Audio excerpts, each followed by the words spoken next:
Hello Rose friends. Today I'm making a video to show you guys how I propagate my cutting. I'm using this just the same way I do my pepper. It gave me pretty good result. So I was able to get at least a 70% success rate with all the cutting I got from people. So these are some of them right here that I will talk about them in a little bit. So let's talk about the soil. What I use is, it's in this cup, it's peat moss, perlite, and a little bit of rice hull.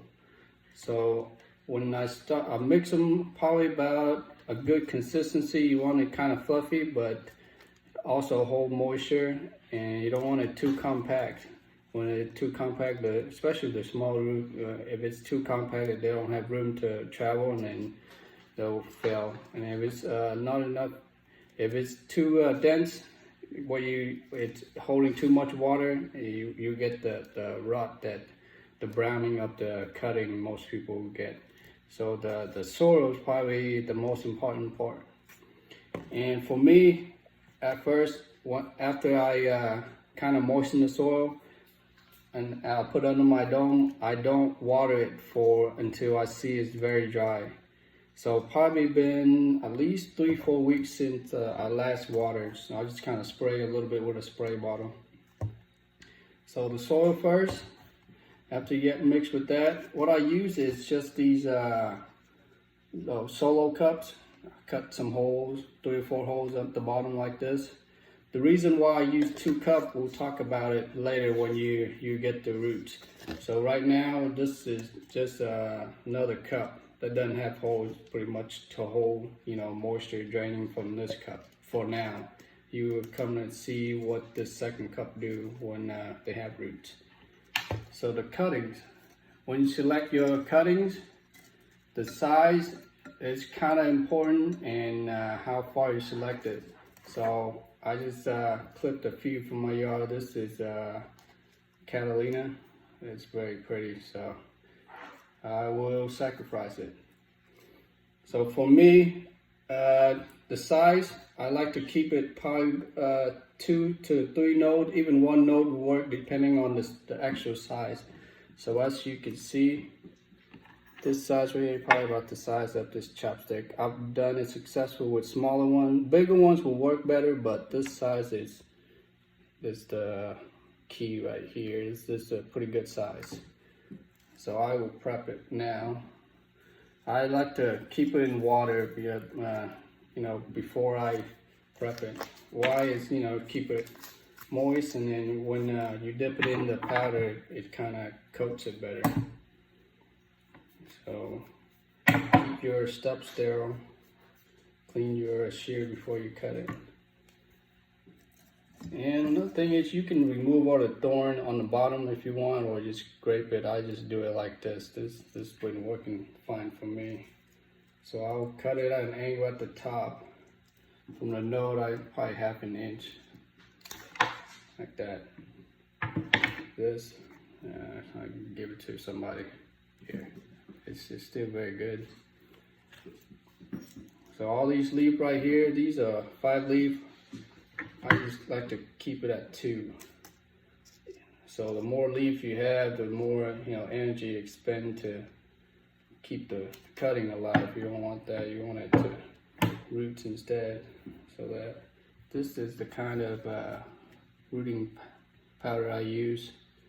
There's all kinds of gray, but any one of them will work. This is fairly cheap. So let me keep it in the water. And for me, I don't like to poke it down there I just kind of poke it with this chopstick here, make a little hole in the center. Alright. And then you just kind of dip it in this, make sure you get a good coat like this. Higher the better. So if you go higher, this powder kind of keep the stem from rotting too. So it's okay to go a little high. So I kind of go, see this note right here? I kind of go right. This is where the top of my soil line will be. So right there, right underneath it. So I'll push it in and kind of pack it down. And I just spray a little bit more to kind of close up the hole. And that's it. So I will keep this under my dome for, you know, the first couple weeks. You're gonna see it start to kind of shoot up some new growth, but that point it's just leftover energy from the stem. So there's no roots yet. You get roots at least 4 to 6 weeks. So keep it right there. This how I check for roots is, you know, I kind of touch the tip right here. If it's moving around like this, you see how far it moved? There's no roots there. Don't touch it too far. You don't want to disturb it too much. So leave this one alone for now, and we'll talk about these.